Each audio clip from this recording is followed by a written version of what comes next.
व्रत त्योहार कथा। Subscribe this channel, press the bell icon. जय माता दी। आप सभी का हमारे YouTube चैनल में बहुत बहुत स्वागत है।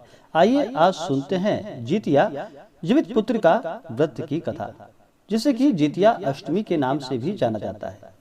यह व्रत आश्विन माह के कृष्ण पक्ष की अष्टमी तिथि में जितिया के व्रत को किया जाता है। इस व्रत को महिलाएं अपने पुत्र की लंबी आयु के लिए, पुत्र की रक्षा के लिए और सौभाग्य प्राप्ति के लिए इस व्रत को करती हैं। यह व्रत सभी प्रकार के सुख और समृद्धि को प्रदान करने वाला है। इस व्रत को बड़ा ही कठिन माना गया है। यह व्रत 3 दिनों तक किया जाता है। पहला सप्तमी तिथि के दिन नहाय खाए किया जाता है और अष्टमी तिथि के दिन निर्जला व्रत रखा जाता है, जिसमें कि अन्न और जल यह दोनों ही ग्रहण नहीं किया जाता है। उसके बाद नौमी तिथि को इस व्रत का पारण किया जाता है। यह व्रत छठ पर्व के जैसे ही यह बड़ा ही कठिन माना जाता है। तो आइए सुनते हैं जीवित पुत्र का व्रत की कथा। बहुत समय पहले की बात है कि गंधर्वराज जिमितवाहन बड़े धर्मात्मा और त्यागी पुरुष थे। युवा काल में ही राजपाट को छोड़कर वन में पिता की सेवा करने चले गए। एक दिन घूमते घूमते भ्रमण करते हुए उन्हें नागमाता मिली। जब जिमितवाहन ने उनके विलाप करने का कारण पूछा तो उन्होंने बताया कि नागवंश गरुड़ से काफी परेशान थे। वंश की रक्षा करने के लिए वंश ने गरुड़ से समझौता किया कि वे प्रतिदिन उसे एक नाग खाने के लिए दे देंगे और इसके बदले वो हमारा सामूहिक शिकार नहीं करेंगे। इस प्रक्रिया में आज उसके पुत्र को गरुड़ के सामने जाना है।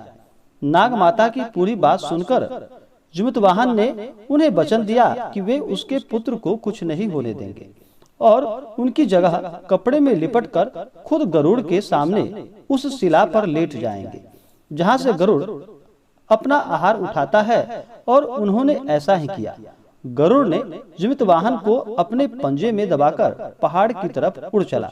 जब गरुड़ ने देखा कि हमेशा की तरह नाग चिल्लाते और रोने की जगह अब शांत क्यों है, तो उसने कपड़ा हटाकर जिमितवाहन को पाया। जिमितवाहन ने सारी कहानी गरुड़ को बता दी, जिसके बाद उसने जिमितवाहन को छोड़ दिया और नागों को न खाने का वचन भी दे दिया। एक और कथा के अनुसार जितिया के व्रत को एक बार चिल और सियारिन ने इस व्रत को किया था, जिसमें कि चिल ने पूरे नियम और निष्ठा के साथ इस व्रत का पालन किया।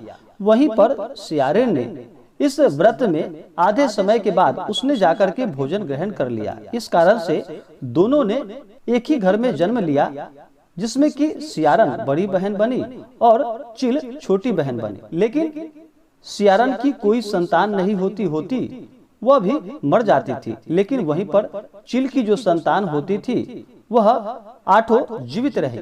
इस कारण से सियारन ने उसके बच्चे को मरवाने का निश्चय किया और मारना चाहा, लेकिन जीवित पुत्रिका व्रत के प्रभाव से उनके बच्चों को कुछ भी नहीं हो पाया। उनके बच्चों को लंबी आयु की प्राप्ति हुई। इसी प्रकार से जो भी महिलाएं इस व्रत को सच्ची श्रद्धा के साथ, नियम और निष्ठा के साथ जीवित पुत्रिका व्रत को करती हैं, उनके पुत्र को लंबी आयु की प्राप्ति होती है तथा पुत्र दीर्घायु होता है और सभी प्रकार के सुख और समृद्धि की प्राप्ति होती है। तो आशा करता हूँ कि यह जानकारी आपको अच्छा लगा हो।